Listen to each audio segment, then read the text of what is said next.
What is up, you bearded bastards?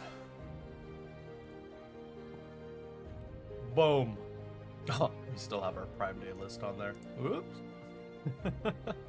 What's up, everybody? How's everybody doing today? Mute that. Get back to this.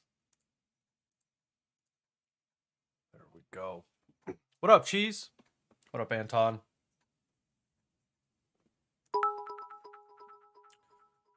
Hey, Donver, appreciate you following. Welcome in.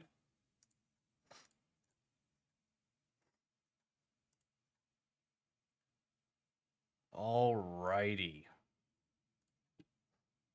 Yeah, using them new emotes. Trying not to die. What are you dying from, Cheese? What is killing you in this exact moment?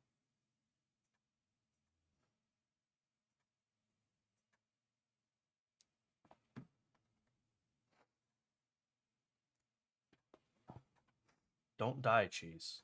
Dying's not good. It is, yeah. So you might see some, you might hear me responding to some people who are talking on YouTube.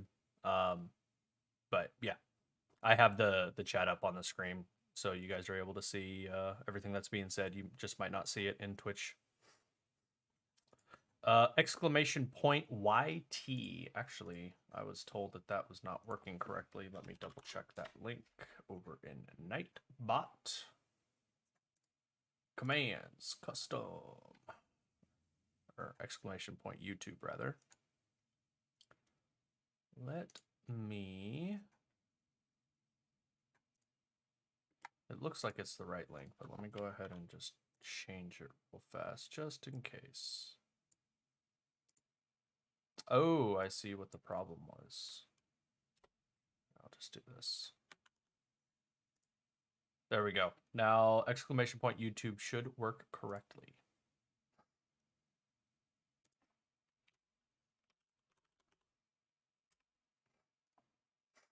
Yo, what up, Grump?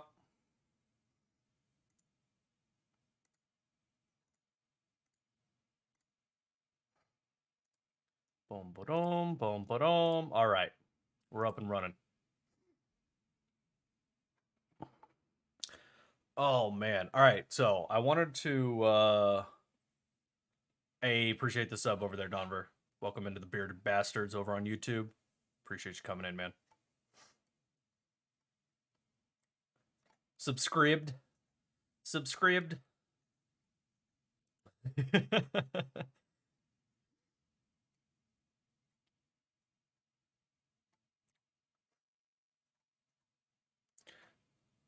We are actually going to start with a narc video. So he put this out about a month ago.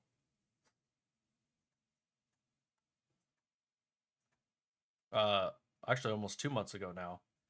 And with the most recent information, or I guess tease to the changes to the map, I thought it pertinent to kind of go over what he had talked about and shown off in that video, because I think he has a lot of really good reasons as to why what he's saying the map is going to be is what it's going to be in Alpha 2. So didn't want to assume anybody had seen it, so we're going to go ahead and watch it real quick. Oh, no, you're good, Donver. You're good, man. Am I quiet? I'm still peeking in the yellow a little bit. Is that any better? Turn it up just a little bit.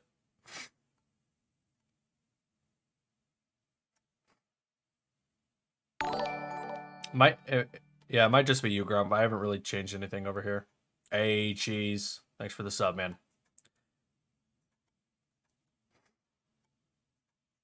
What kind of class are you going for in your level 1 D&D character?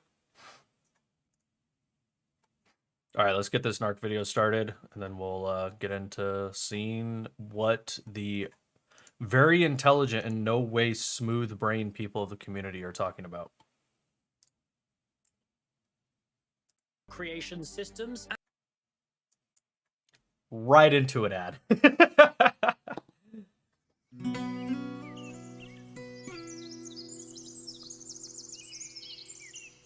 And questioning their design choices to create some interesting discussion.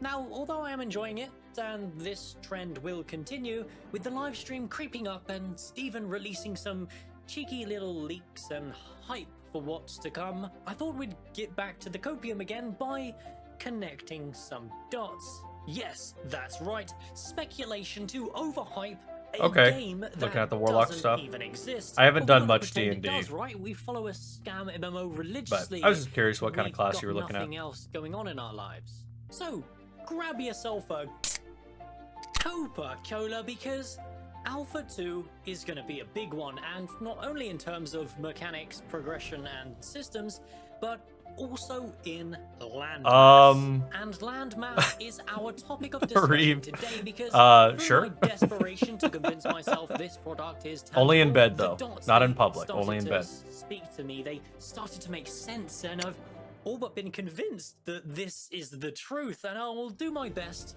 to convince you as well, my dear viewer. And you will believe me because I'm not insane, you're insane. Now, with all that bollocks out of the way, let's begin, shall we? No, not yet, Cheese. Okay, so before I start spewing forth my complete and utter speculative bullshit, let's lay down the facts, first of all, straight from the source Speculative himself, bullshit. Mr. I love Steven this guy. Sharif. Recently, during an interview with MMORPG.com, Steven actually revealed, for the first time officially, the size of the Alpha 2 map, just over half, or 220 kilometers squared, and this measurement just about lines up Some with context my here. speculation today, give or take a few kilometers. Some context here. For like over a year now, we've been thinking that the half of the map that we're going to see is one of the entire continents. But I think that Narc brings up a lot of reasons why that's not entirely correct. Kilometers or so. Additionally, the ocean is a major Not just any sponsor. He needs to be sponsored by Raid Shadow Legends.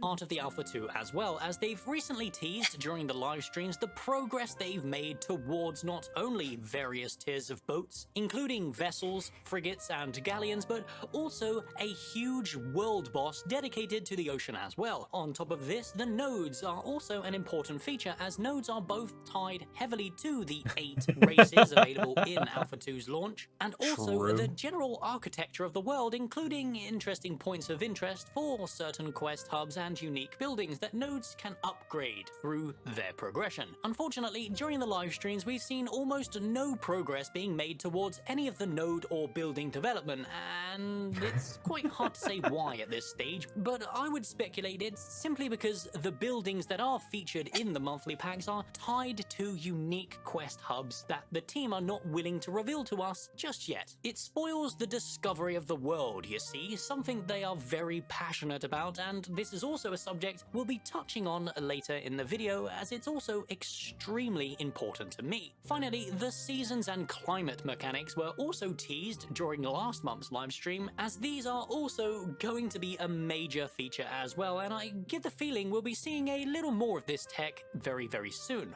Aside from these facts, though, there isn't really much else we know for certain. Intrepid have kept nearly everything related to the world itself very, very hush-hush. So what we have to actually work off, and the very items we'll be using in today's video to suck the copium, is concept art and the progress the team has made towards their monthly packs.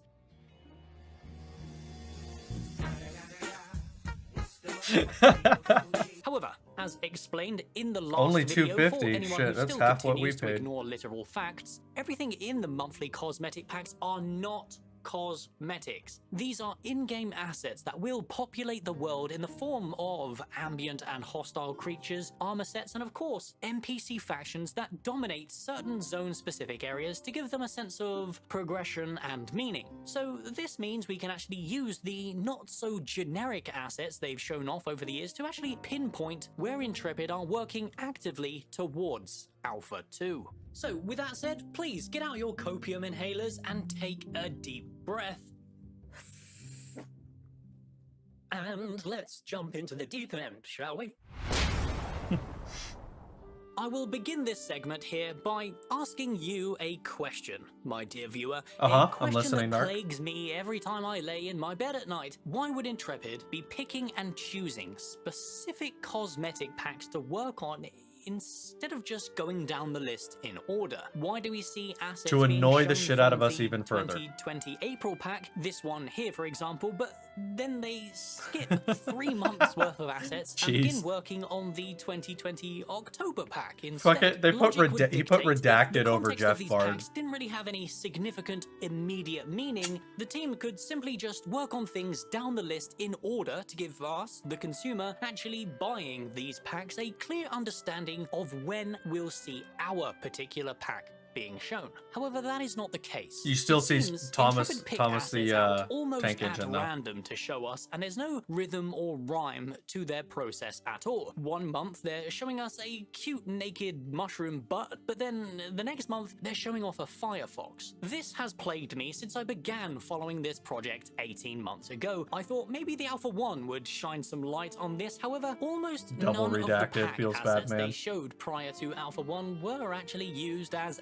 ambient mobs and creatures, bar a few obvious standout ones like the Swamp Beast and standard looking leather light and plate armor sets. But then it hit me. After I was discussing some interesting critiques of Ashes of Creation's development process in the Discord with my boys, something clicked. Something related to Alpha 2. And the thing that really triggered me is this set here, the September 2021 pack, a crowd favorite apparently, and rightly so, as it is very distinct and unique, but the aesthetics, the jade-looking weapons, and the general feel of the building in particular line up very closely with the orc aesthetics, which are said to be very Eastern. Their lore lines up with this, being focused around honor, power, and tranquility, and have some close heritage with dragons, a very primitive Eastern vibe to them, or you could say an Asian vibe. Which brings me over to this, the world map Intrepid showed many months ago, which actually revealed the internal names of all of the zones on Vera's world map.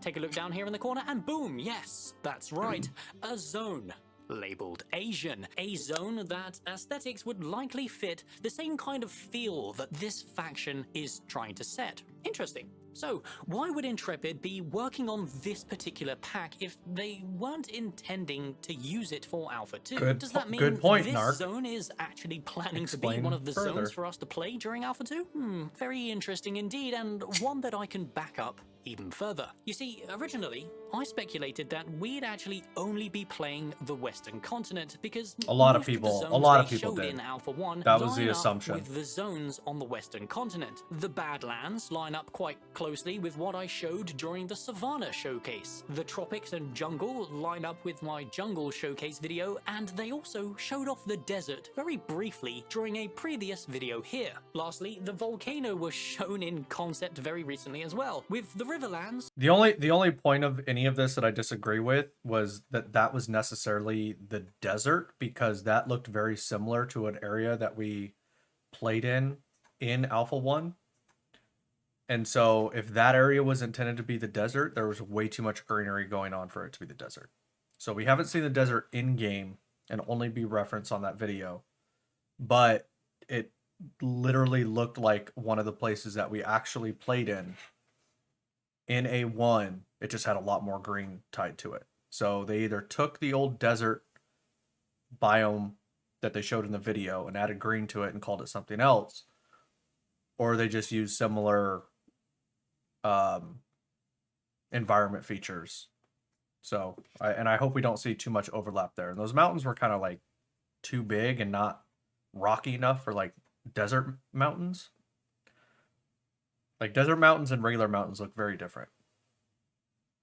Also closely lining up with what I thought was this zone here in my floodplains video. But actually, Intrepid recently threw a spanner in the works by showing us some actual Riverlands concept art. And although it did kind of line up with what we saw in Alpha 1, it doesn't make sense for the team to be remaking zones they already have, right? But then it clicked. and it blew my mind. After some investigation and cross-referencing, the fact of the matter is, we've already seen every single zone bar the Asian zone in this whole highlighted section here. The zone that I thought was the Riverlands was actually the Grasslands here, with the magical forest being the giant mushroom forest available in Alpha 1. The Alpine Mountains were shown in various pre-alpha states, with the Unreal Engine 5 showcase showing it in greater detail. To push it even further, we've already seen glimpses of the swamp, which is a zone that falls slightly out of what I've speculated here to the north during this showcase in 2020, and this zone, the trees in the background, actually line up one for one with some swamp concept art showing off the Kaivek orcs.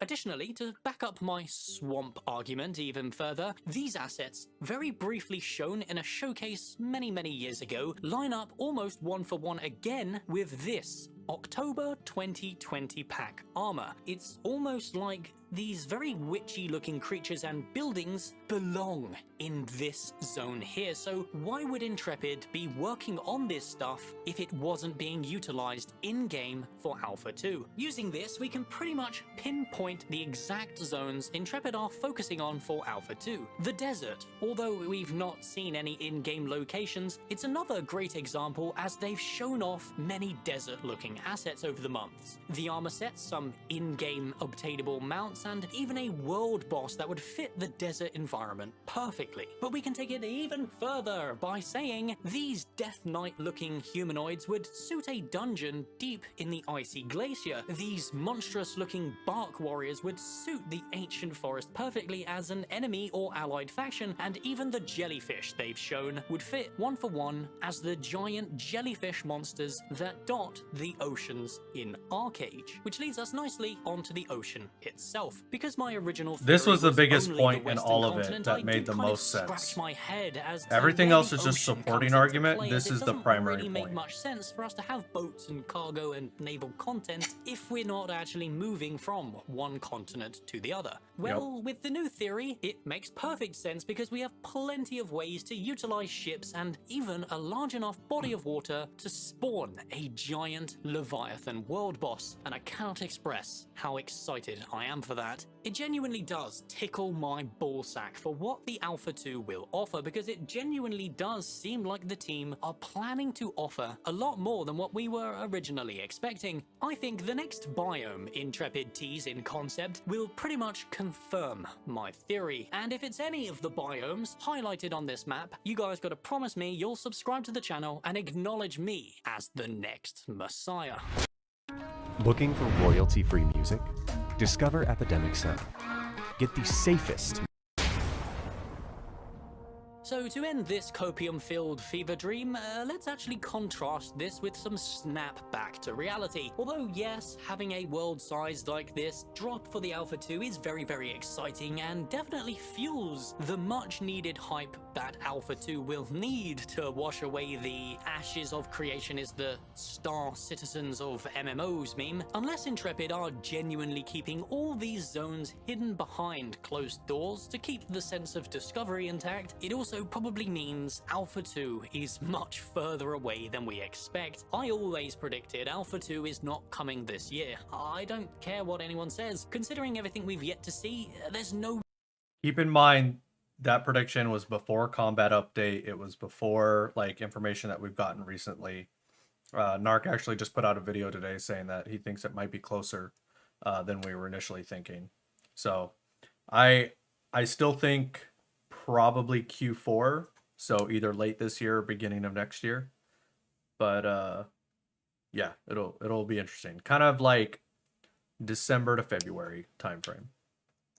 chance it's coming here in 2022. But the size of this map does raise another, albeit slightly less important, concern for me: the discoverability of the world at the official launch of the game. As New World taught us, It's so having hard the to keep ability that to nowadays. really play through the game fully before its official launch really kind of destroys the game's integrity, as everyone is already kind of going into the game with maximum knowledge and a full understanding of the game's geometry. Sure, Hey, too, we're not thanks. going to see the full world at the launch of Alpha 2, and they could still break up the world into sections, so we're not experiencing it all and min-maxing the progression of nodes before the actual game's released. But are they gonna do that really? Is it even wise not to give us the whole world to test, just in case there are some fatal bugs that break the node system? The team at Intrepid do claim they want to retain the sense of discoverability, but realistically, I think this is simply a pipe dream that cannot be reality. By the time this Alpha 2 phase is finished, which is said to run all the way up until the official launch, I fear the game will already be min-maxed into hell and back, and the game will be so hyped and widely praised by the time it closes into its launch anyway. Anyone who didn't already cave and buy a $300 Alpha 2 key would just buy at least a Beta 1 or Beta 2 key instead,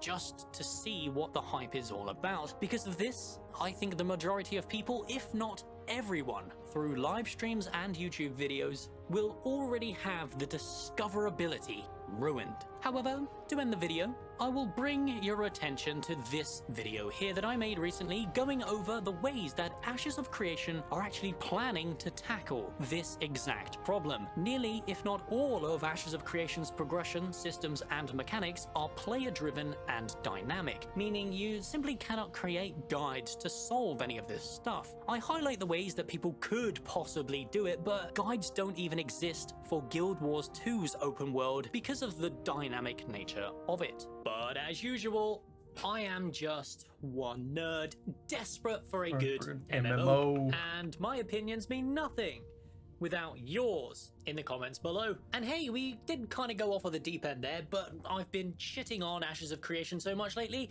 I felt that I owed you, my dear viewers, just a little bit of the good stuff to keep you going. Fear not though, after this month's live stream, we'll get back to the regular broadcast of picking apart Ashes of Creation for every crumb it's worth, because I'm desperate for content.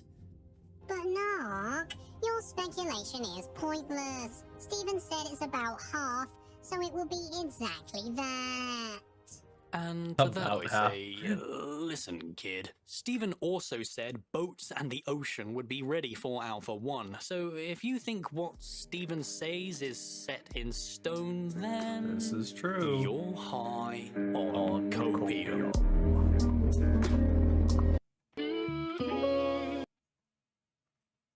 All right.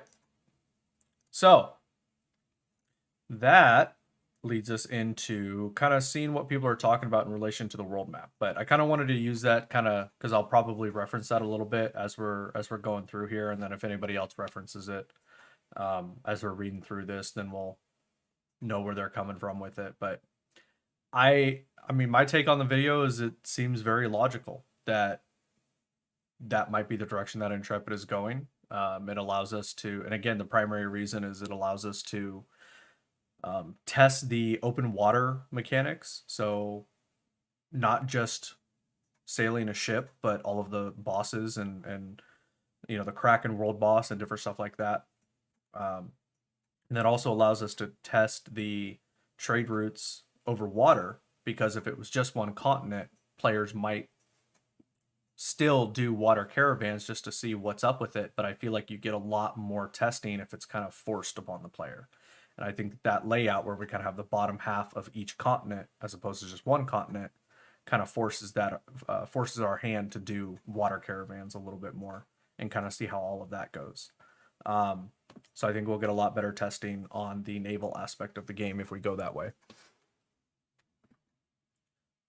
So on the 14th, so yeah, yesterday, they put this dev discussion out, world map exploration, and just kind of wanted to see what people are saying about it. I mean, let's see what they're asking here. What your thoughts are. Would you like to see a traditional MMO world map that once explored updates with every changing state of the world, or would you prefer to see more innovative ways of keeping maps up to date? I mean, if those are my two options, innovate on it. Absolutely. Now, there's a concern that they're already trying to innovate so many different aspects of their game that I don't want this to fall in the category of like preventing the game from coming out in a reasonable amount of time.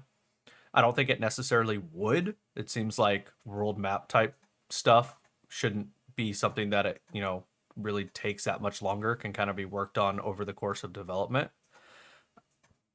So as long as it doesn't push back anything too far, I would say try to innovate with it. But let's see what people are saying here.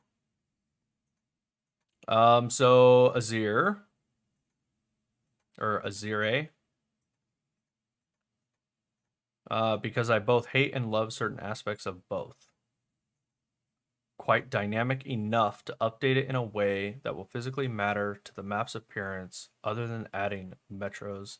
This isn't Minecraft where you can actually change the landscape and you have to update your map. True. But world events happening could cause the map to change, but not to the same level of Minecraft, obviously, because you can't, like he said, you can't go in and actually physically change the world around you. But if a dragon, blows out the side of a mountain, that might change.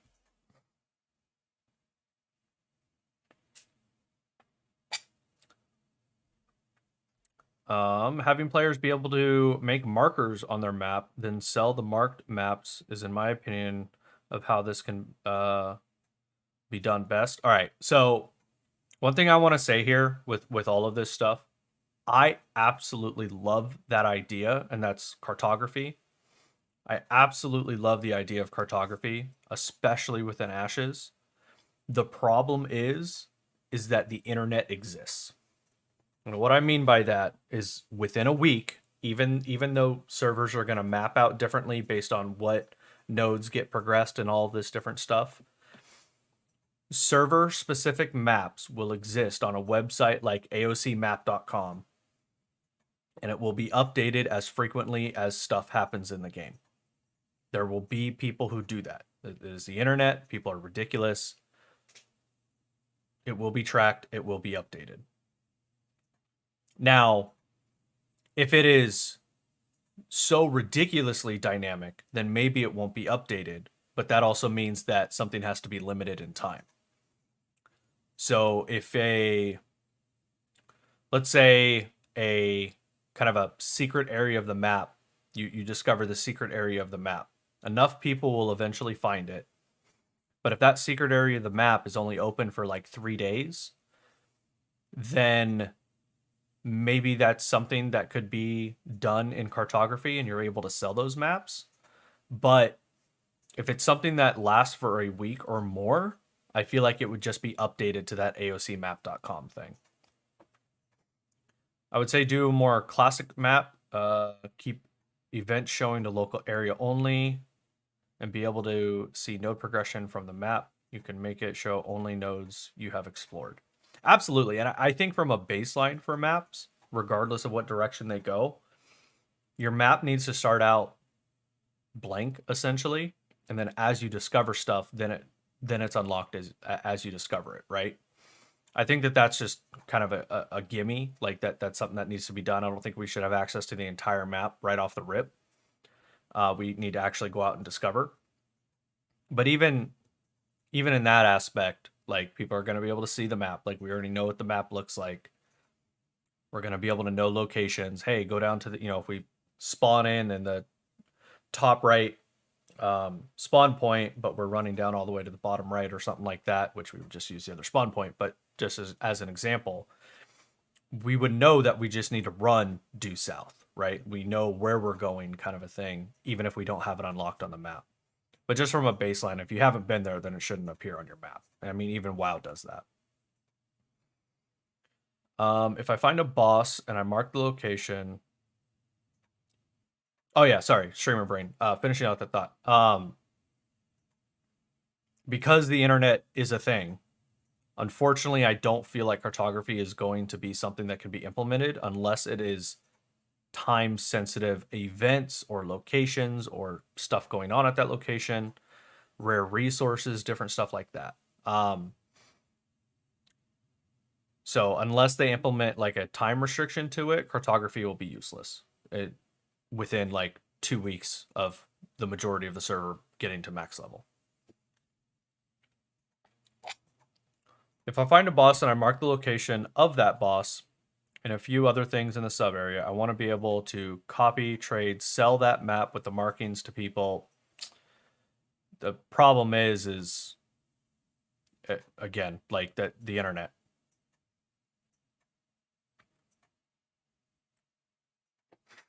Yeah, I love the idea. I absolutely love the idea. If we could guarantee that the information wouldn't just be up on the internet, I think it would be a fantastic idea. But would you rather spend 10 gold on a map or go to aocmap.com and know exactly where everything is? Think maps should be a part of the crafting system. Someone would have to harvest trees, process them to paper, then make maps. Different levels of skill in map making means different ways for the map to look. A basic map might offer just an outline. A higher level skilled map maker might be able to fully map dungeons along with having creatures listed where they spawn and what types. So the higher skill level map, again, that's just something we would figure out. If events are on a timer, there will be a third-party apps to show the timers. Exactly. You're gonna have the AoC event timer phone app, right? Like all of this stuff has existed in games and will exist in this game, whether they allow it or not. Third party, they can't control third party, except by how they develop the game.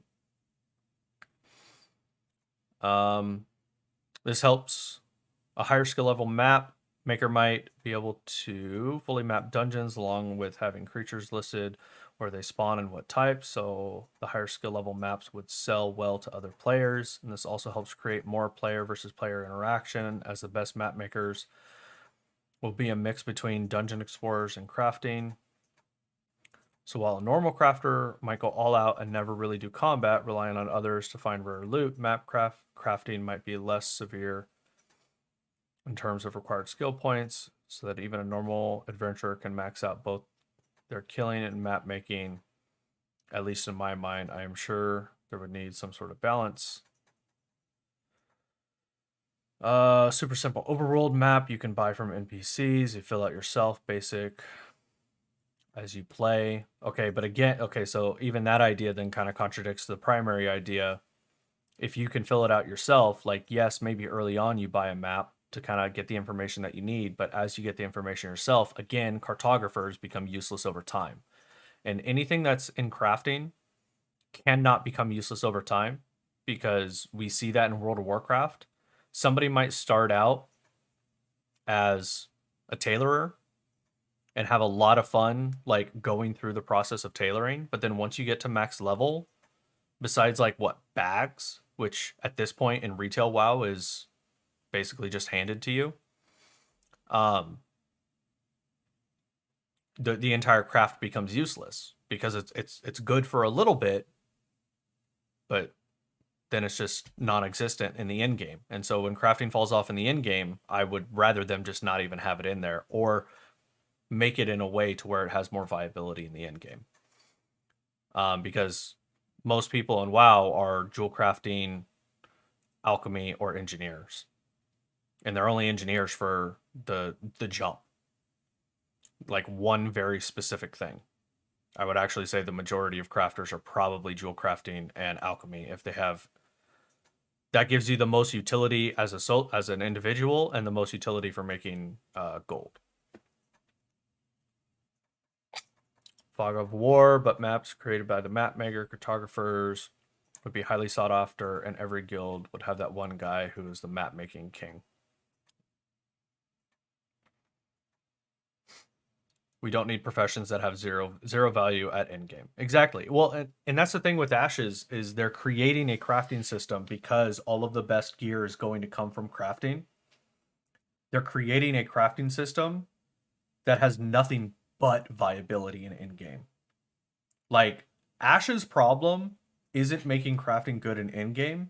Their problem is making sure that crafting feels good all the way through, and not that you're just trying to rush to the end of it. which is the exact opposite problem of like every other MMO. So I feel like they have an easier time with making crafting feel good, because all the other MMOs just fall short once it hits in game. And Ashes is having to do it from the opposite approach, because they have said all of the best gear is going to be crafted. So that right off the rip, it's just going to be good all the time. Or it's going to be good in game, so now they just need to make it be good all the time. Highly sought after in every guild. Okay, I read that. Hey, T-Elf. Personally, I'd like a map that updates itself. Vera sounds so complex that no map maker could keep current. True. So that comment in the echo chamber, let's say the internet doesn't exist. What could be really cool is and why I really like the cartography profession is if somebody wanted to be purely an explorer and that's all they wanted to do in game, they could take the time out of their day and go and explore all of Vera and be able to sell those maps at high value. But you leave that echo chamber, introduce the internet, introduce the way that information is shared nowadays, mainly through the internet. And it's 500 people collectively giving information to one website to update its own personal map versus one person who takes the time to explore the whole map. That one person's time is completely wasted. Lord Popo. Mixed feelings. I think areas that have not much relevance after a certain point could and should be changed, so there's use in visiting them again, keeping the world alive. Agreed, and I think they can do that very easily with where world bosses spawn, where events are happening, where rare resources are going on, where dungeons open up. But other areas should stay the same. We all played plenty of MMOs, and there's this fond moment when meeting someone you didn't know before, but played the same game and talking about something like, was Goldshire as weird on your server? Have you completed this or that quest in Varrock? True. Kind of that callback, right? The map should change in a way to keep it alive, while also staying loyal to the soul of it. That's good. I like that. Geth Overlord. I want to leave my premise initial thought here on the fact that I don't have a problem with the current system of once you explore the map, simply keeps itself updated. It works well without too much complication in the way of technical implementation, but this is Ashes of Creation. We're flipping the script, changing what's normal, etc. I think that exploring the world should come with near constant positive reinforcement. A good way of doing that is having your map update with the world events. If I go to a mountain while leveling and farming, then go back to my freehold that has and watch the mountain explode into a violent volcano because of dragon spawn, it would be cool to not have that reflected immediately on the map, but having to go there, see what changed, maybe the UI. So that at a baseline I could agree with, right? If something changes in the world, then maybe you have to go there for your own map to actually update and show it. But again, AoCmap.com is just going to show, again, not an actual URL that I know of, is going to show those changes. It might lag behind a little bit. It might not be the first,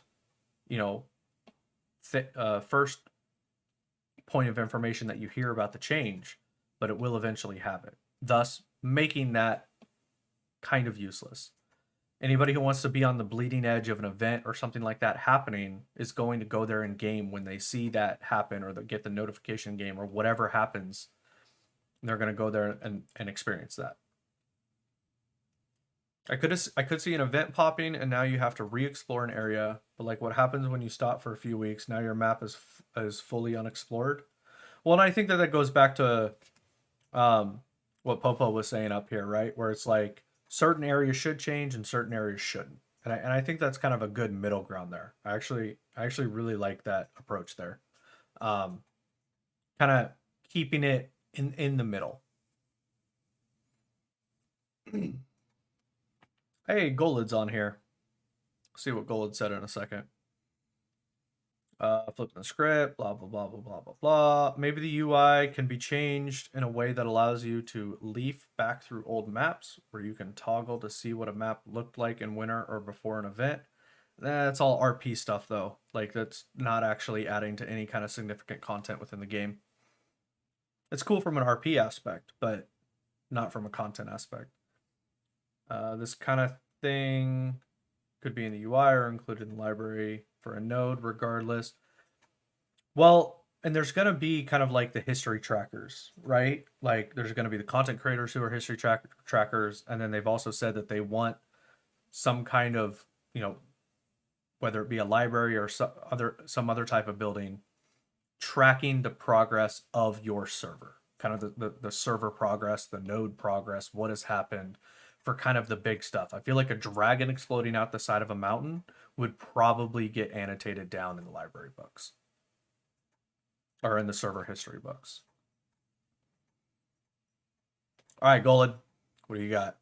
Here's my ideal for an MMORPG Fog of War. I would like the library to be a big part of personal map updates. You visit an area, your personal map updates, but if you want, you can go to a scientific node library building and update that library to more recent information you've collected. Then others can go to that library building to update their maps as well. Or maybe you can exchange this kind of update at a tavern with another player. All right, right off the rip, I love that because it's not a crafting system. It doesn't matter if it becomes useless in the future, but it still allows players who want to explore and kind of be the first to touch foot in a specific area. It allows them to go out and experience that kind of gameplay. So I really like this idea, especially it not being tied to crafting. So you climb a tower every time you go to a new area, aka 90% of open world RPGs.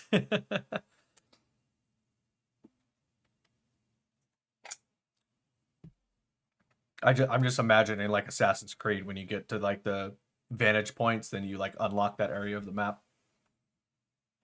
For example, I go to node X and discover it's a level 4 node on June 14th at 4 p.m. I know there are tier 4 minerals around there at quality 80%. My map then updates to tell me this information. I then leave that node and don't visit for over a month. My map doesn't change in its information, but unbeknownst to me, there was a siege there and it has been demolished. The minerals have also switched over to tier 3 at 60% quality. My map doesn't automatically update, but another player has been to that area recently. They generously update my local scientific nodes library, and that map is now updated. Now I go to the library. Okay, I see where he's going here. Player exploration is important. There's an element of imperfect information in the game that lends to the enjoyment of resource gathering exploration. You can gain a bit of renown for updating the library maps as well. There's a community effort to keep these community maps updated. Maybe it's even an unspoken rule that caravans must update your local maps to trade there.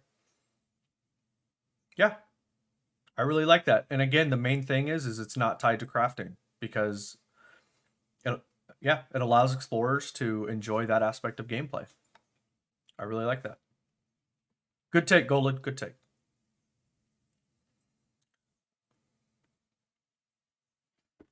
I like the same idea. Keep events limited to the area you are in. You won't know if the town next to you, next area is getting attacked unless you are in that area. Yeah, and I do think that like local events should be a thing. Like, I don't know if I want it limited to ZOI. I don't know if I want it limited to ZOI plus 1 in a surrounding radius. So like your ZOI and every ZOI that you're like kind of up against gets notified as well. But I definitely don't want like if a dragon spawns out of a volcano, something that big, maybe I would want some kind of server-wide message. But like local events should stay to local notifications. And then as the rest of the map hears about it, they can decide whether they want to rush over there or not.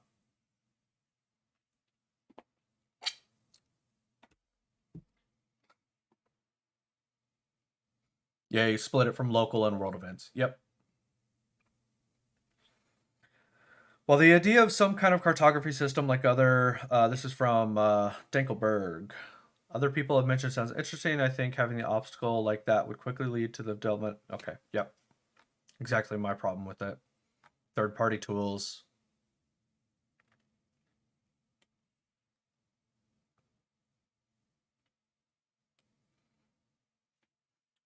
Prefer if the map didn't update.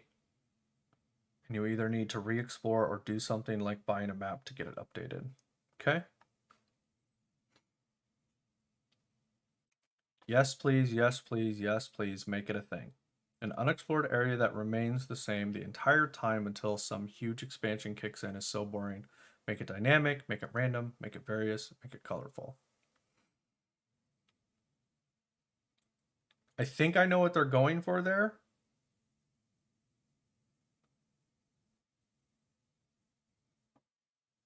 But that's kind of like a very basic response to it. Oh, geez. L'Amulet. I believe a lot of players love MMORPGs and open world games because of the sense of exploration. This innovation brings a lot of value to those players. How I understand it would work. The world is visible without any markers on the map as the map is already shared with the community. As you explore, markers appear for points of interest, nodes, and maybe other information. As time passes, markers fade until they are grayed out, letting the player wonder if they are still the same there. Ownership ZOI indications could also be shown on the map and have to be updated through scouting. Why have it be innovative? Dynamic content based on nodes and events would mean markers would appear, disappear, or change. Adventuring. You may want to go buy potions somewhere, but then you discover a destroyed area. This adds to the narrative of a breathing, living world. The community will have a reason to share information, collaborate, or compete. Maybe even have map trading capabilities in game. Cartographer progression. Again, just disagree. Hey. Can always remove it later if players really don't like it. That's one thing I will say about the map stuff is whatever they implement, they need to be more secretive, or I guess more limited on what your own personal player map shows. And then if they want to add more later on, that's fine. Because if they do it the opposite way, hey, what's up, Faisal? Sell me your strongest potion. Because if they start out with a player map that you kind of do everything yourself, there's a lot of information on it, you don't have to rediscover places, but then they roll that back and then implement something to where you then have to go rediscover it, that's going to be a feels bad, even if it's an overall, if it's something that the community wants. Like I say, 51% of the community wants that. The 49% who doesn't want it, that's a real feels bad for them.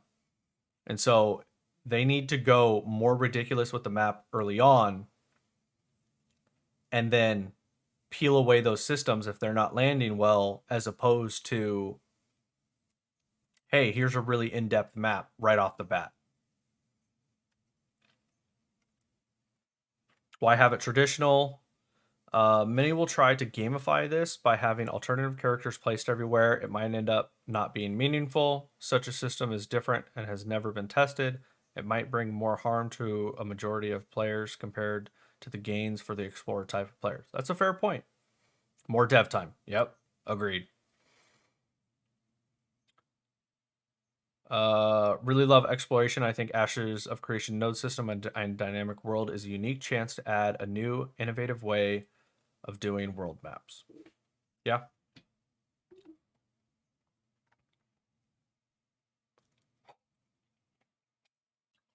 So it kind of seems like most people are roughly saying the same thing. They really like the idea. I mean, Gold's point here, I think, was dead on. I think this is a pro gamer take right here. Anything that's implementing a crafting system, I'm going to be hard against. because I can't imagine that if this game is as successful as we think it might be, that there's just going to be third-party elements that take care of that profession. So if it's go crazy with it, but don't tie it to professions. You know, let the explorers have their moment of discovery, especially when the game first comes out. But I think understanding and knowing that it's probably going to be something that falls off over time, unless they implement it in some crazy way. But yeah, so good take by Golid. Seems like rest of the community is kind of saying what I'm thinking. Kind of torn because it will become useless over time. All right, now my favorite part of looking on the forums is seeing what the live stream question submissions are. So these are the submitted questions. Oh, no. These are from last month's. And I believe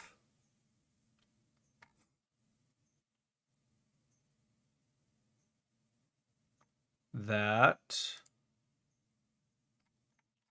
Vaknar usually goes through and answers them. Is that 10 Man? Oh no, I thought that was 10 Man's logo for a second.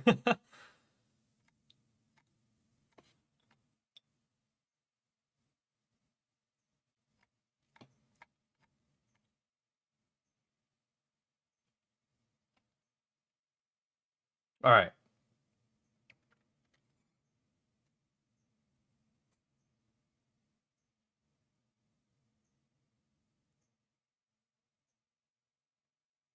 Stay tuned. Stay tuned. Learn more about DLC. Please stay tuned. All right. What's the question here?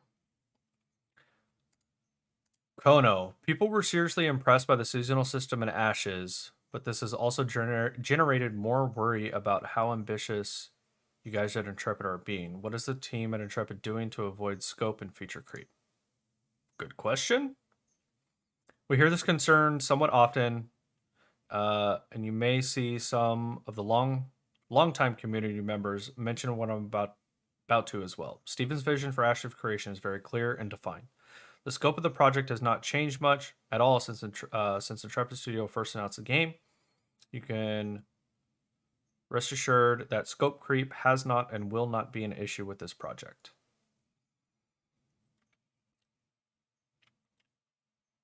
I don't know how I feel about that answer completely. I know what he's saying, but ideas on paper are very different than systems being developed. And it's still very clear that something like maps, for example, iterating upon that can be scope creep. And so if we have too many different systems that are adding so much more variation to it, then I mean that's scope creep right there. Hey, Golden Feather, everybody welcome in. Golden Feather, I hope you guys had a great show. So your guys is your guest on the show today, Mr. Me Matt. I hope you guys had a good time over there, and welcome in. We're just kind of doing a little bit of a community pulse check for the Ashes community. And Grumpy wants to make sure that everybody brought chicken with them. If you're not eating chicken, Grumpy's going to have a word with you. Trust me, always the scariest statement to hear. Exactly. Hey, how you doing, T-Elf? We read your we actually read your response to the map stuff like literally 5 minutes ago. You're welcome, DJ. All right, Chibi, if you can hear me, you need to let this man. It's scratchy and annoying at first for both of you, but just let him have 6 months and see if you still don't like it. Okay? You just give it time. She would never let that happen. I did tell Grumpy that we got a bunch of chicken today. Although 10 pounds of chicken is probably like one meal for Grumpy. So see, Mrs. Redbeard says do it. So I mean,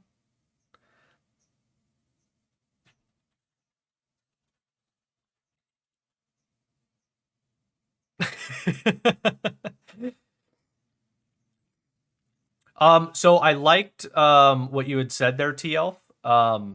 Basically what my biggest concern about any kind of like in-depth map system is that the internet exists and third-party applications, websites, whether they're allowed by Intrepid or not, they're going to exist.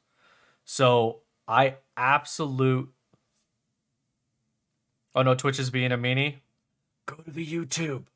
I'm streaming on YouTube as well.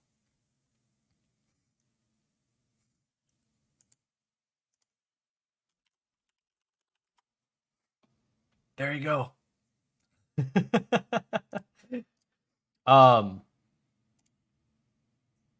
Twitch is swirling. What's it doing that for? That's not very nice.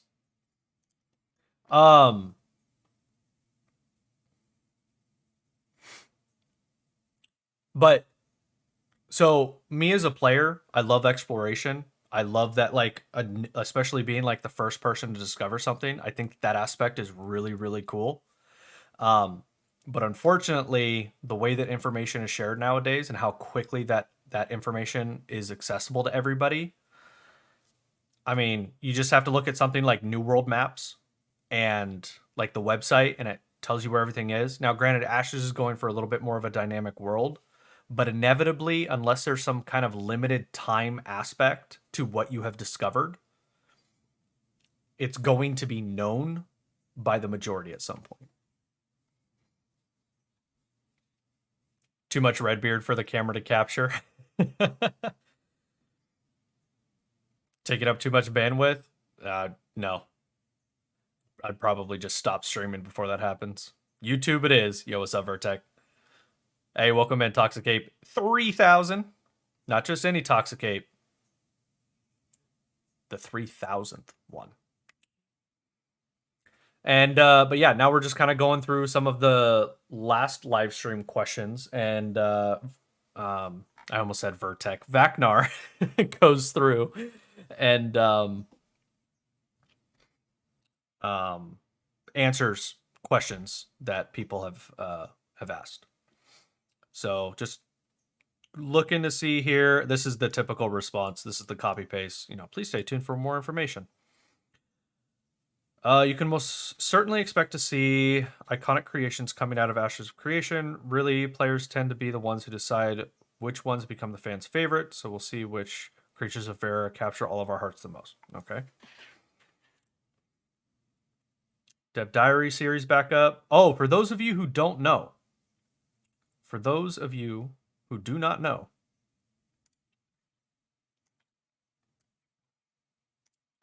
Ashes is doing the community office hours. They've done one so far. They have another one coming up this Tuesday. 1 p.m. my time, Central. And basically, Vacnar, a couple of the other community moderators are in there asking questions, getting community feedback. You made me do it. Thank you, Izzy.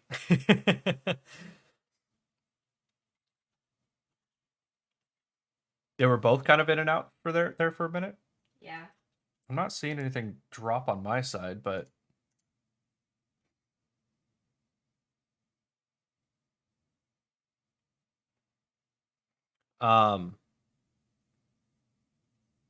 yes, voice chat. Yep, they will be in voice chat. I was there for like the last 15 minutes of it 2 weeks ago when they did it. But basically they go in, just hang out, ask questions. This one is going to be pertaining to the world map exploration stuff. So if you guys are available around that time, I suggest hopping in there, even to just kind of hear the discussion, kind of see what people are talking about. I really like that they're taking this approach and doing this, because it is allowing them to get it's allowing them to get feedback from people who might not necessarily post on the forums, but then it also opens up the conversation around the topic. And I feel like what's missed when you submit feedback on a forum or anything text-based is the back and forth conversation of, oh, hey, I have this idea. And then another person, not necessarily a community moderator, but just another, community member says, okay, yeah, but did you think about this? Oh, okay, yeah, that's a fair point. And you kind of hear that back and forth. And I feel like they're able to get really good feedback that way.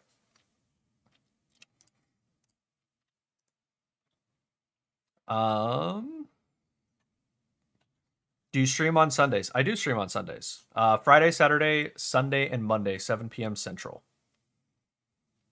Also, like feature that you won't be able to always find specific things in specific places. It will change constantly and depending on stage, summer, winter. But I think it's just a matter of time until we figure everything right. And like that was kind of like my end statement with it. I love the idea of cartography. Sorry, I had streamer brain there for a second. Squirrel.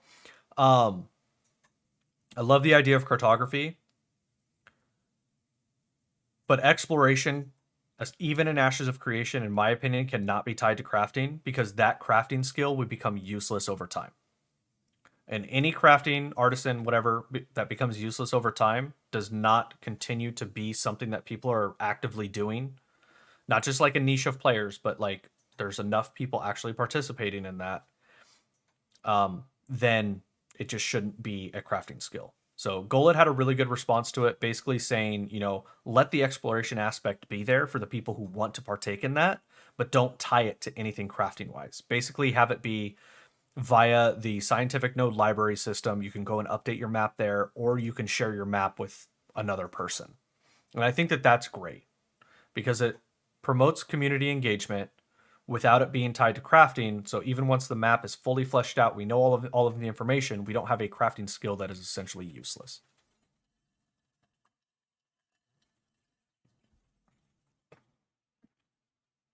Right. And it could be. And it could be a lot of fun if the internet didn't exist. Don't have an ETA on Alpha 2. Different dialogue options, which result in different outcomes. Okay. I mean, that's just kind of that web, but everything's going to kind of come back together for the key story points.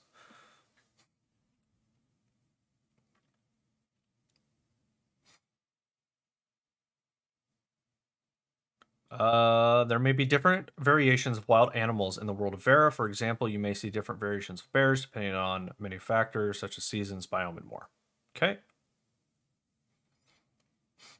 Can read more about game balance. We understand that immersion is very important to our players. Our animation and VFX teams are working hard to make playing this game an immersive and unique experience. If you didn't see the basic weapon attack demo from this live stream, I highly recommend you do. What was that question? It seemed like a spawning mechanic. Mob spawning over / next to you breaks immersion badly. Any spawning. Okay. This is one of those things that I think is just accepted when it comes to MMORPG gaming. Even RPG gaming. Even offline RPG gaming.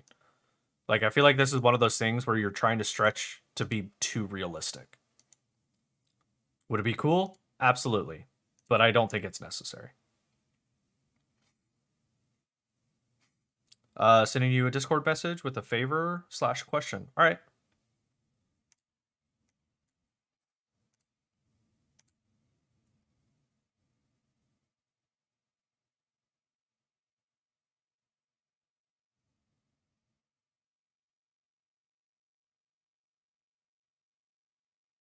Oh, yeah, go ahead, Vertec. Yeah, that's fine. I'm not worried about any kind of promoting stuff or whatever. Absolutely. Everybody who's in the stream currently, whether you came from the Golden Feather podcast or not, DJ's gonna, he forgot to tell you guys something before he sent you over to me. So just see what he has to say in chat here in a second. And yeah. The team is hard at work. designing and developing the caravan system. It's coming along nicely. Please stay tuned for more. Okay. Non-answer. Would you like expanded on? Do you have a specific question in regards to the systems? Can you expand on the bind and equip / pickup system in Ashes? I can. Most items are not going to be bound at all. There you go.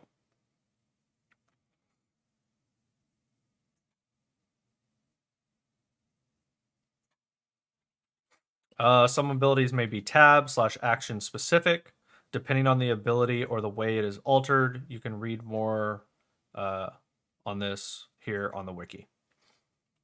I do love that the guys who are running the wiki are doing such a good job at it that the people at Intrepid are confident in referencing it. That's fantastic. Those guys are doing a fantastic job. All right, Vertex says, Peoples, we forgot to tell you about something super important to us before bringing you over here. BCG is running his latest discussion round podcast for the foreseeable is running his last discussion round podcast for the foreseeable future, maybe permanent, on Sunday at 3 p.m. Eastern.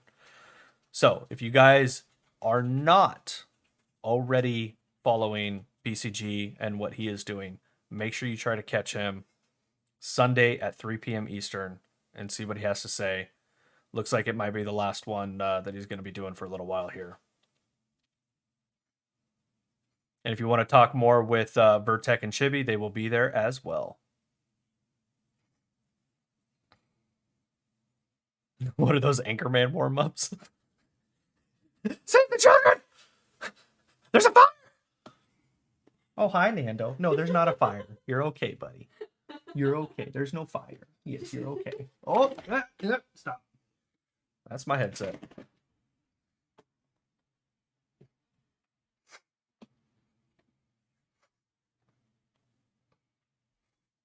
Work stuff is keeping him busy, and I think other real life stuff taking up his time.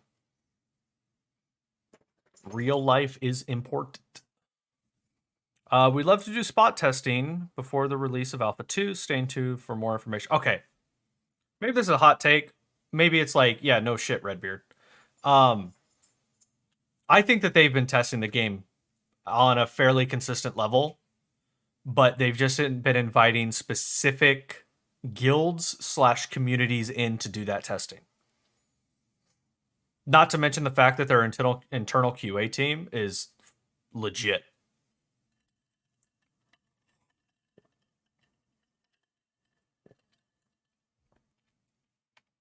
Yeah, so like what he's referring to, what Vacnar's referring to here is like people who have access to Alpha 2 being able to spot test. I think that there's thank you much for being so kind. Oh, you're welcome. Now, as payment, you must grow your beard. Did you really think there wouldn't be a quid pro quo here, Clarice? Grow that beard. Do it. Do it. But yeah, no, I absolutely think that there is testing going on that is like hard NDA'd, will stay hard NDA'd. I may or may not be able to confirm that it may or may not possibly maybe have happened in the past at some point in the future or past of the creation of a specific game referred to as Ashes of Creation, possibly, maybe. No, even more exclusive than PI, T-Elf.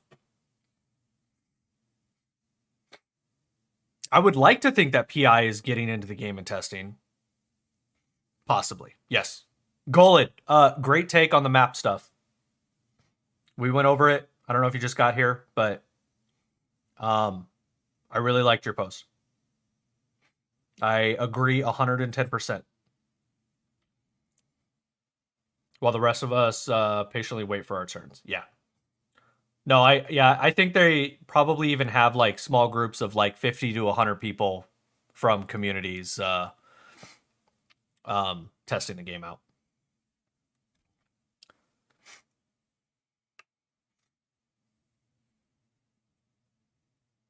I'll see what I can do.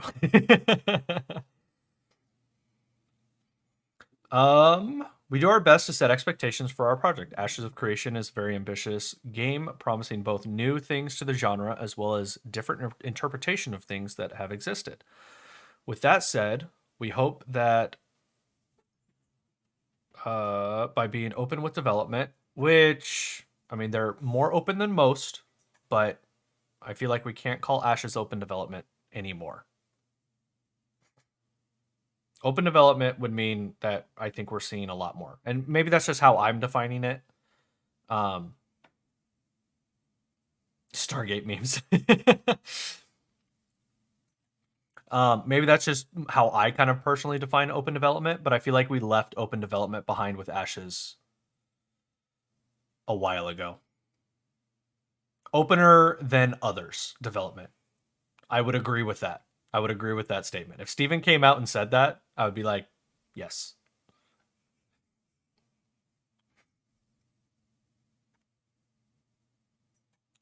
Sure thing. Here you. Hey, wait a second. Nice try.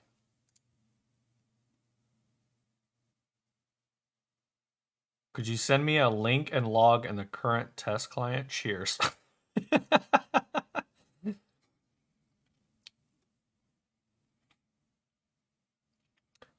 Steven is a creative director and visionary for Ashes of Creation. It's his overall vision that drives the overall development. Our artists, designers, and engineers have plenty of room for creative freedom and interpretation, which we have seen, even with the monthly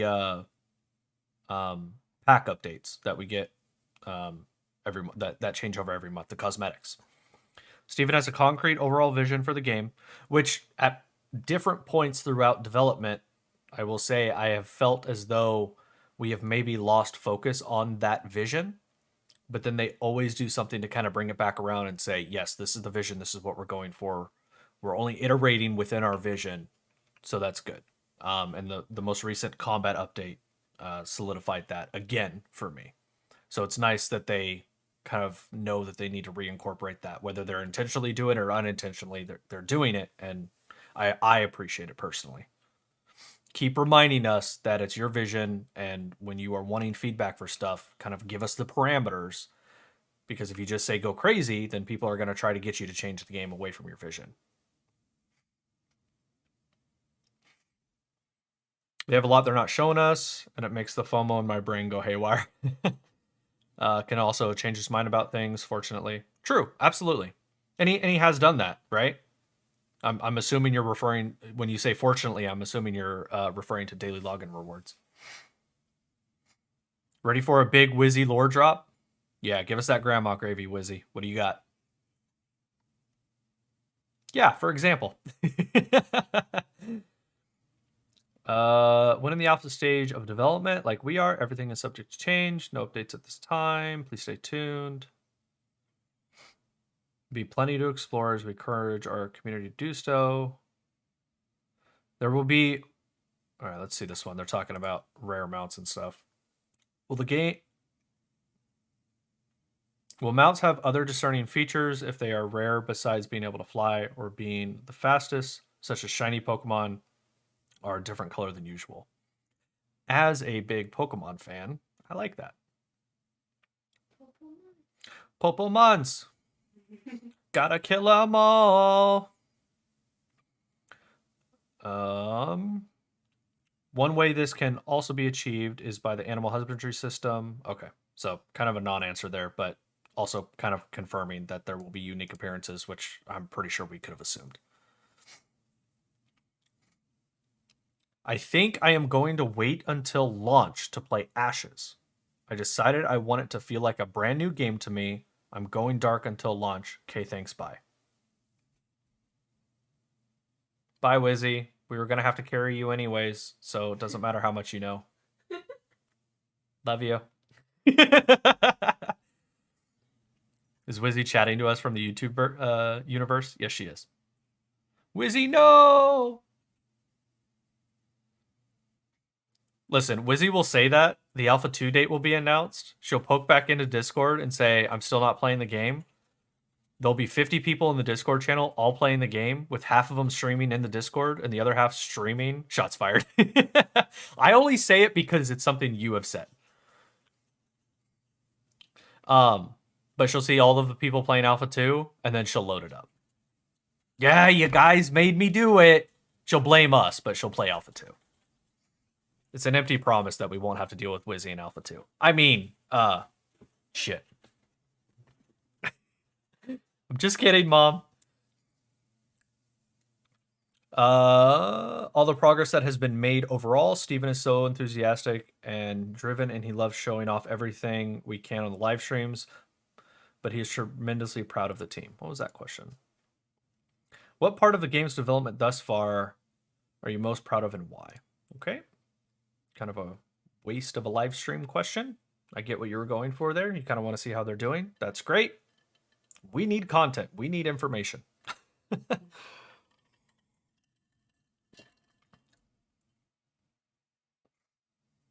you have A2? I do. You do? I do. We got you A2? Yup.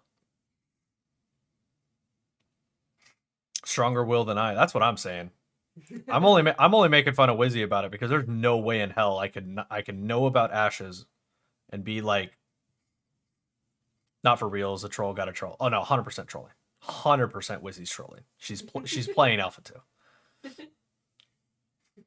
Why am I not seeing the same chat here that I see on screen, Discord or something? YouTube. So if you hear me responding to people that you don't see what they're saying, for example, Wizzy, it's because they're chatting on YouTube. The channel is slowly kind of transitioning over to be YouTube as the primary because I'm doing YouTube videos. I actually had one go live today. If you guys haven't watched it, go check it out. Shameless plug. And I am not a huge fan of what Twitch is doing with ads to the viewer. Fine, I'll find you there as well. Thank you, Nair. Yeah, on screen is the combined chat. So if they have a little emblem in front of their name, it means they're chatting on Twitch. If there's nothing in front of their name, they're probably chatting on YouTube. You can chat on YouTube like you can here. Yep. Now, I will say it is a much better chat experience on Twitch, but they are working on it on the YouTube side.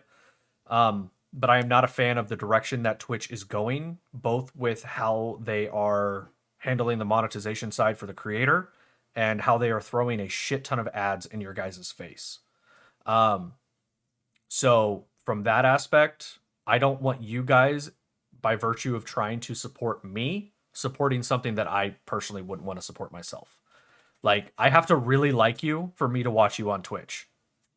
I don't go out of my way to watch stuff on Twitch. I'm so sick and tired of all of the ads.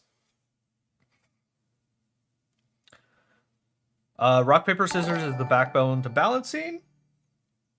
I appreciate the sub over there. I'm not going to say your name because it looks like it's your name. Something to keep in mind with YouTube is that it's linked to your Google. So if you want your name not to be shown as kind of your primary thing, you might want to make another thing. Sorry, I know it's complicated.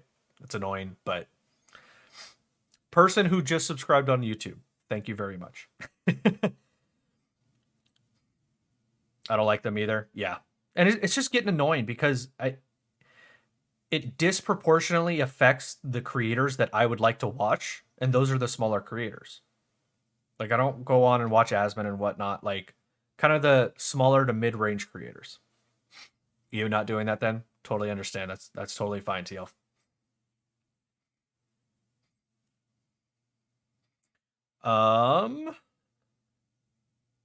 I think actually you can also, instead of creating a new email, I think you can just change your display name.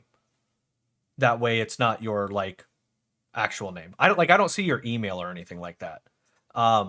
It's just the name if you haven't changed it. Yeah, but they constantly update stuff on Twitch, whereas YouTube doesn't update nearly as frequently for ad blockers. That literally Twitch is acting like, yeah, nickname and runner to that. Thank you, Vertec. Yep. No. It's exactly that. Whatever it's whatever the nickname is what it should be.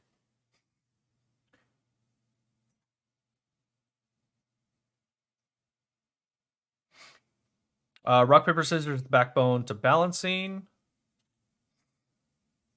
The MMORPG role trilogy. With that said, there's always room for skill compression in any PvP game. A better player will always have an advantage over less skilled players, whether through mechanics or experience or somewhere in between. Will tanks be helpless against rogues and casters? This has always been the case in other games similar to AoC. Yes. Short answer, yes. Unless you're just better, which is what I almost said Vertec again. Vacnar. Vacnar said there. He sees our home addresses and is coming to stock assault. Wizzy. This is my stream. This isn't your stream. And what you would do, don't project your bullshit onto me, okay?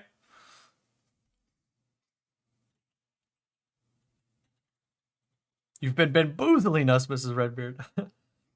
I've had good luck with the uBlock Origin developer builds. They tend to stay on top of ad blocking for Twitch. Okay.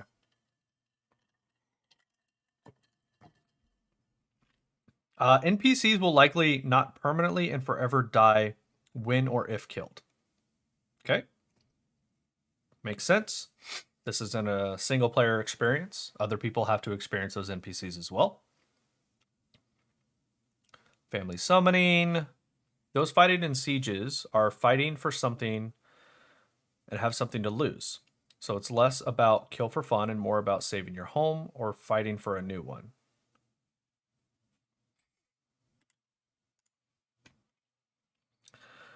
Rabbit asks if there will be an objective-based PvP matches. Hey, Nair, thank you so much for the sub over on the YouTubes. Welcome in. Welcome into the bearded bastards. How will you ensure people are playing towards the objectives and not just trolling? The reason for this question, I'm still playing SWOTOR. I'm sorry. And the game has been taken over by damage monkeys who only care about stats, kill, damage done, etc. Which leaves anyone stuck playing with them frustrated, impossible to win a match. Could we perhaps block people so that we never have to get grouped with them through matchmaking, etc.? Whether it's normal group play or PvP matches, there needs to be a way to not be forced into troll groups.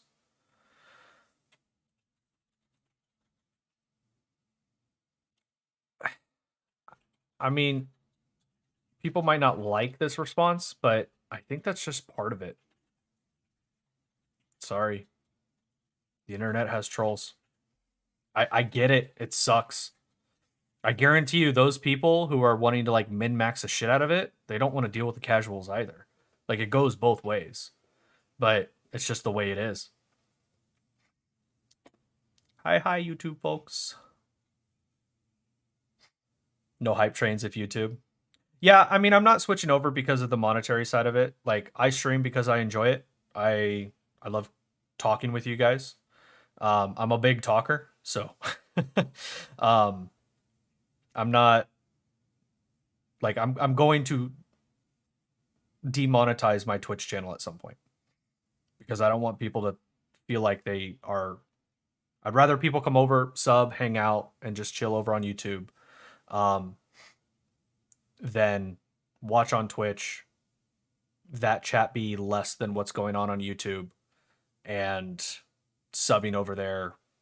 And I'm not really going to give that side of the channel much attention except for the exposure side of streaming on both platforms. I don't like this question. Some people's entire gameplay is trolling, and that is okay too. I mean, I think that's fair. And whether it's their gameplay or not, whether you think it's okay or not doesn't matter. It will exist, right? Not specifically you, Nair, but to anybody who like has the thought of like, no, I hate that, it should go away. Like it doesn't matter how whatever they put in, it's going to exist.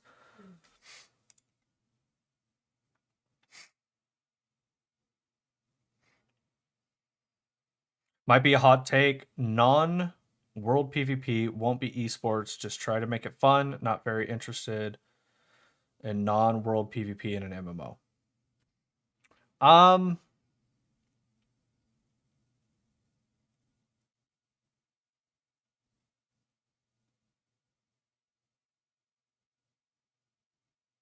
want him to think of Lineage 2 for 10 more years at least.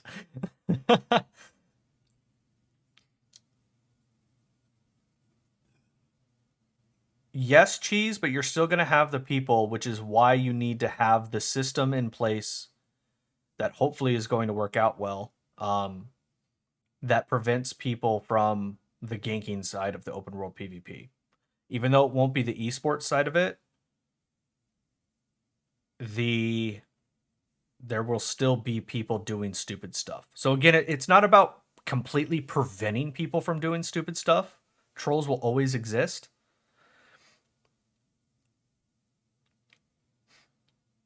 Not troll equals sleeping. Yeah, exactly. Like ganking, trolling, all that stuff will always exist. It's just about trying to mitigate it, not removing it completely, because it's not something that can be removed completely. And if you do, then you remove a certain portion of your player base. And unfortunately, sometimes that's a really high-end portion of the player base, and you do need that. You need the casuals and you need the sweaty hardcores. And so you just need to make sure that sweaty hardcores aren't implementing their will too hard on the casuals. Vertec gets me. A large percentage of Ashes of Creation's game systems are expected to be in place for Alpha 2. Alpha 2 is also intended to be a persistent alpha. You can learn more about that here in the wiki. Our experienced and talented team of engineers will ensure that everything works and runs smoothly. Running our alpha and beta tests will help us achieve a great experience at launch. To be honest, that's why all the games put in a block button. Don't like the troll, block them, done. Exactly. Well, it's kind of like that thing about, like, if you read something on Twitter and it hurts your feelings, guess what? Block the person, close the web page, move on with your life. People are idiots. Everybody's an idiot. I'm an idiot. You're an idiot. Everybody's an idiot. Everybody's going to say stupid stuff. Somebody's going to get offended. Stop reading it.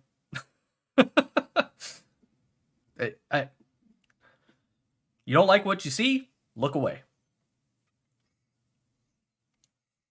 In terms of words, obviously. I'm not talking about like something happening in real life that's horrible. But in terms of words, come on now. I'm never an idiot. You offend me, sir. My apologies. Let me adjust my statement.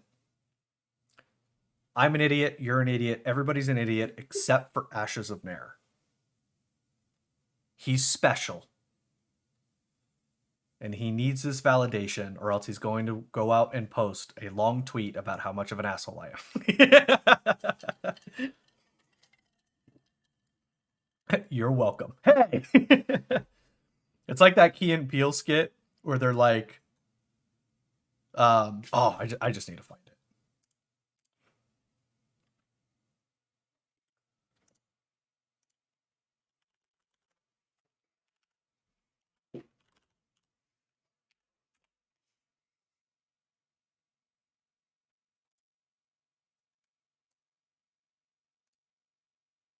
Stellar. You know I love you, right? Oh, that's great. All right, let me catch up here. Bro, I missed a ping for an Ashes stream. Restart from the beginning. All right. So when a mommy ginger and a daddy ginger love each other very much, they create me. No, Baba. Go watch the VOD, lazy son bitch. Minus 50 TKP for failing to show up on time. Next time we raid you, better have your potion. Next time we raid you, better have all your potions and all other buffs ready. Facts. Because they hate the world. Yep. There will be plenty to do for collectors. Players will also have the means to make their characters unique. Or just stream longer and recap everything, you lazy son of a bitch. No. I'm not lazy, you're lazy. This is your problem.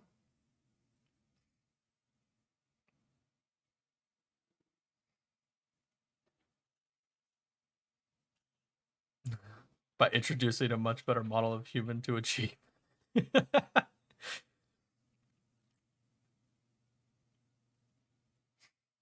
I also love the one where they're like trying to call their wives a bitch, but they're having to like be really, really quiet about it.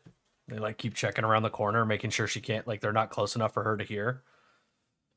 And I was like, bitch. No, but you said that, right? You said that. You said that to her face. I looked into her eye sockets and I said,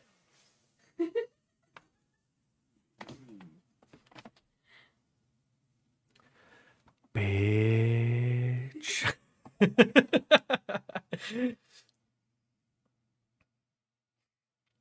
Tomorrow, hey guys, watch my new YouTube video. Yesterday's stream summed up for the lazy bearded bastards. That actually might make a great video.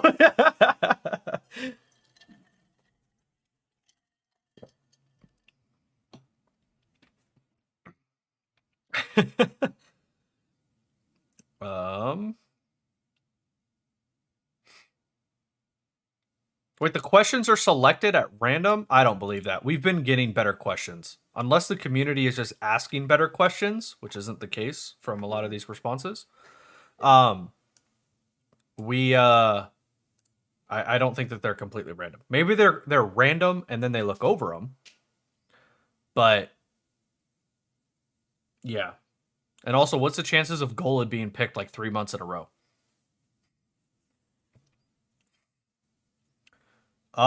Yes, I should be, Baba.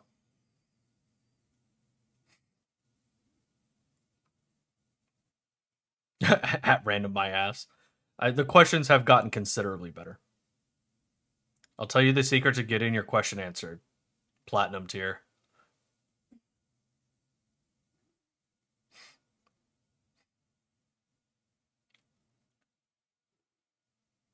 You've had it 4 months in a row? Holy shit. I thought it was only 3. Get good.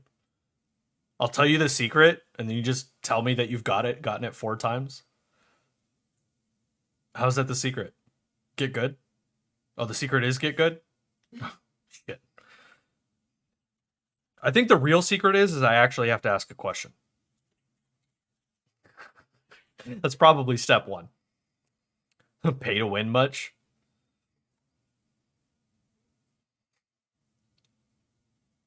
Give Golid your question. Golid has a relationship with Maggie. Okay. Okay.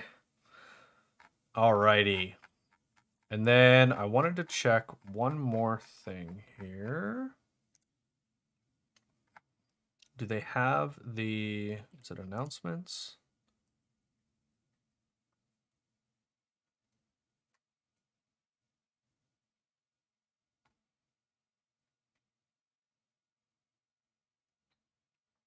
So, do they not have the...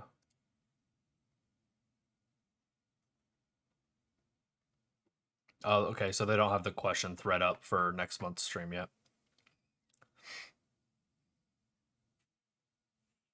How to give action fans active blocking without breaking waterfall stat blocking. Actually, I kind of want to read this real quick. We had a very in-depth discussion today on the Discord about how to give action fans active blocking without breaking passive waterfall or tab blocking.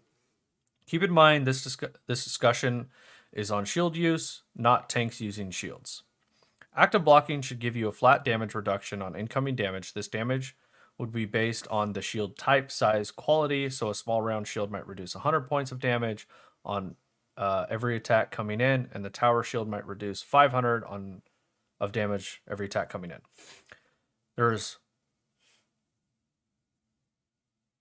an alternative variant to this where you could have active blocking give 100% damage reduction up to the set threshold exhaustion level. See number 3. Even while active blocking, your passive blocking can still trigger for whatever percentage passive blocking gives to damage reduction. So if you have a block rating of 30%, then 30% of the time you block the attack regardless of if you are active blocking or not. This would then give whatever damage reduction you give on blocks 100% or less as designed. Even while active blocking, your passive blocking can still trigger. Oh, okay. On top of. Okay, I thought he was. I thought he was saying like, so you can choose to active block or just not active block, and your block chance is the same. Why would you even active block at all? But I see what he's saying now. Okay. Instead of creating an exhaustion bar or a stamina bar for blocking, the exhaustion bar is a set amount of damage the shield can take in any one gulp. So you can hide behind your buckler for 1,000 damage or your tower shield for 3,000. After that damage is capped, your ability to go into active block stance goes on cooldown, and your shield drops and you can no longer actively block, but you can still passively waterfall block.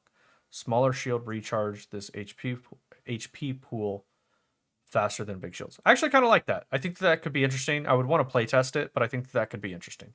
Have a good night, TL. Thanks for coming in.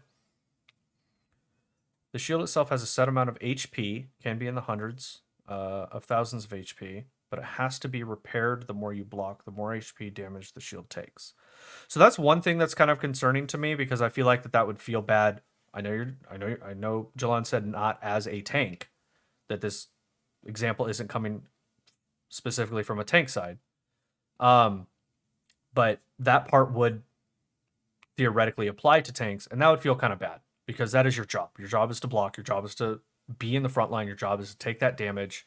And so now you kind of have this disproportionate repair bill that's being applied to tanks versus other people. And I know that happens typically across the time in games, or over time in games. But there's a big difference between like, oh, I just take more damage, so I'm having to repair more frequently, versus like, this item is broken and I cannot use it. And as a tank, like, if active blocking is extremely important while tanking, then if you don't have that kept up, then I feel like that's a real feels bad. But I kind of like this one. So the shield's just kind of adding. So you can choose to kind of like active block when you're wanting to block more. Like a big hit's coming in, you want to active block, you got your 30% from your shield, a chance for your 30% to pop on your passive. You have potential to mitigate 60% of the damage, but you're guaranteed to mitigate 30 as opposed to potentially mitigate 30. I like that.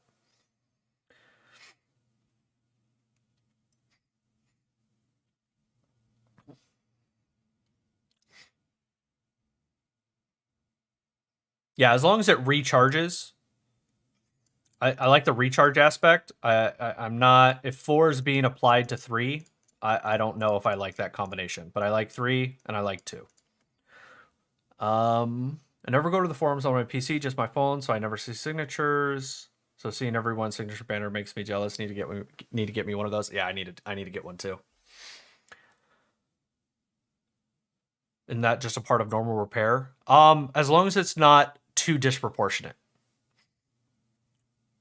Yes, the tank should have to repair more than like a melee or a ranged DPS. The melee DPS should have to repair more than the healers. Like, yes, these things are normal within the gaming sphere, but you don't want it to be too disproportionate. So the idea is fine, but I feel like that on top of the way that you're already taking damage could potentially lead to a disproportionate amount of repair bills, specifically on tanks, not just people who use shields. And again, he gave us the premise of this saying not tanks using shields. The discussion is on shield use. So just in general, and I get that. But you then have to apply that to how it affects tanks as well, because tanks more than likely will be using shields.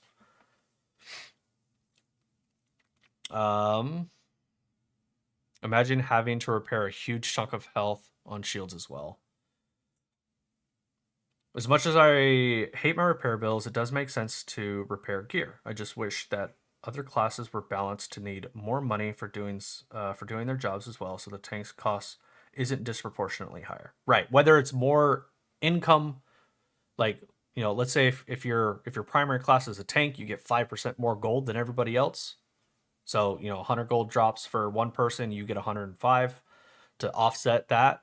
I mean, I don't think that would be the way to go about it, but it just can't be disproportionate. The fix of this is to degrade gear while in combat evenly, not just because you get hit. Okay. Take with summoner, don't need to repair minions, #wrecked. Yeah, exactly. Like cloth takes more repair damage per hit or something. Oh, okay, I see what you're saying there.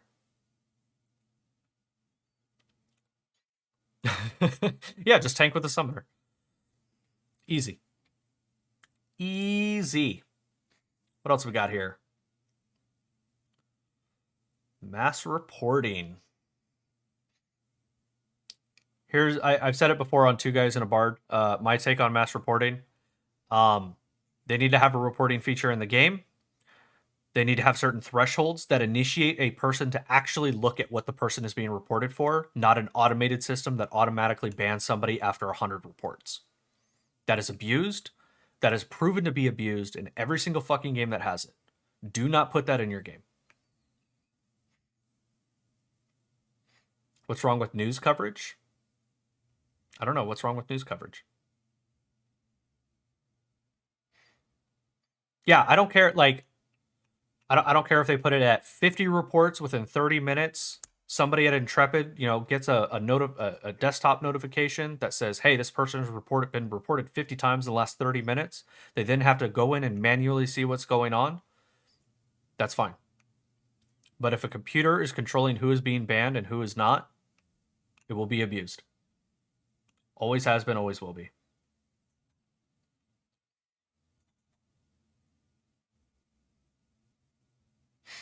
Auto bans are hard trash. I didn't get the joke, Gola. Went over my head. No, it's literally what happens. We did it in WoW. Not for the sake of banning people, but we would name report guild members who wanted to change their name. Because if your name got reported enough times in WoW, it would kick you out of the game, give you a free name change, and then you would change your name to whatever you wanted it to be. We did it like over a dozen times. Easy way to save, what is it, 5, 10, 15 bucks for the name change in WoW? Automated report systems are bad.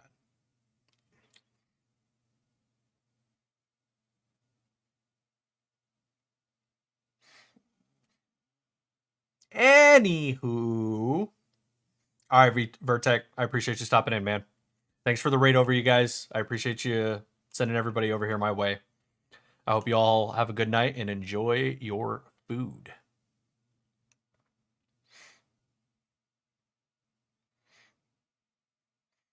Grow your beard.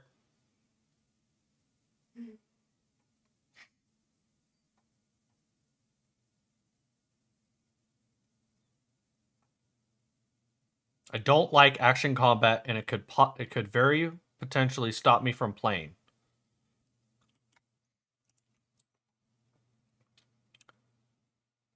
Is there a way to see how long somebody has been following? Or how long somebody joined May 6th, I'm assuming, of this year? May, June. Okay, if they are actually new to the community, fair point. But if they've been around for any amount of time, a year or more, then that's a bad take. You should have known. That was something that they had stated was going to be a part of the game a long time ago.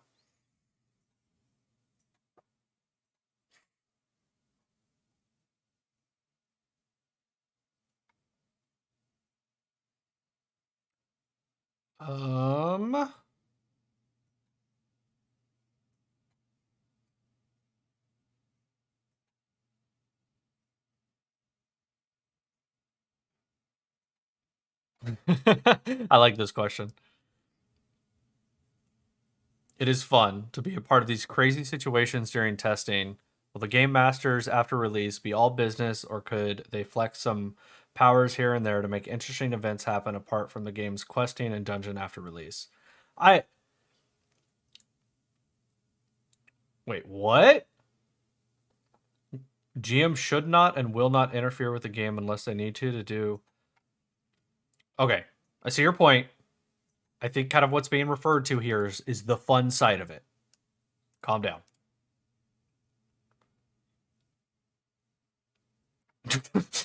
This guy came out with his full Twitter hat on. He's chill. You gotta understand the spirit of what he's asking for. Steven summoning 5,000 bears is kind of a fun, like, ha ha ha, funny moment experience to have. Like, I think something like that could happen in the game. It not be game breaking. Like, make sure it's not giving experience to people. Like, just kind of this fun thing that's happening. I think that's totally fine. Kind of like developer-led community events. Steven is 100% going to troll an A2. Yeah, no, I think it's fine. Like, especially if it's like Steven doing it. Like, who are you to say what Steven can and cannot do in his game? Hot take? Bad take? Good take? I mean, come on.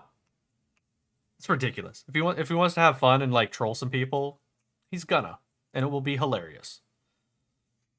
People might cry about it, but those are the people who are taking everything way too fucking seriously.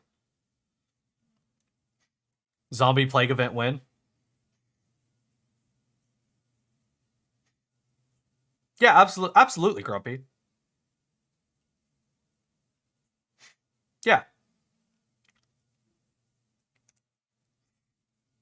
I just know the spirit of what he's asking here. He doesn't... In no way, shape, or form is he saying that the developers should be able to come in, give specific guilds special events so they can level up over other guilds. Like, that's not what he's saying. The response that was given to the statement did not match. This guy's asking a fun question, and the other guy came at him fucking sideways, taking it all seriously.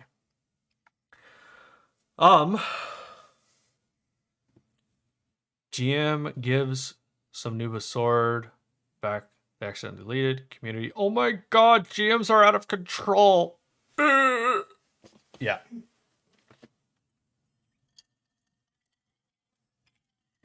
That's basically how that goes down. No, I mean, I hope that whether it is actually random or it's planned and we just don't know about it, I want the world to feel random. Like, if I see a bunch of GMs in game around a particular node or an area of the map, that would be really cool. Just walking by, like, gathering stuff, and you just see, like, Steven and Maggie and Hunter and, like, all of these different devs in game on their characters in an area. I'm calling the entire guild over. Like, either something's about to go down, or, like, and whether that's planned or just, like, Steven just rolls into work one day, is like, hey, everybody log in, meet me at these coordinates. Like, I'm going to spawn something. We're just going to see what happens. I think that could be fun. Clearly, I don't want them to break the game. Clearly, I don't want them to do stupid shit. But yes, have fun with your game. Completing the hardest content. Oh, 100%. Run over and ask them if they have chicken for me. Yep. No, see, what you have to do is you have to try to kill Steven before he turns God mode on. And also before Hunter jumps on you, because he's actually a pretty decent gamer. I remember running with Hunter and some of the siege testing stuff. I think he might have been one of the few devs who didn't run around in God mode the entire time. Good job, Hunter. Proud of you. All right, guys. That is going to be it for me. Please, please, please. I put out a new video today talking about loyalty within Ashes of Creation and kind of the concept of loyalty between your node, your guild, and what you personally want as a player. So go check that out. Subscribe. Follow on Twitch. Subscribe on YouTube.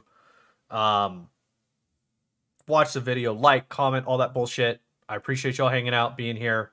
I'll be live again tomorrow, 7 p.m. Central.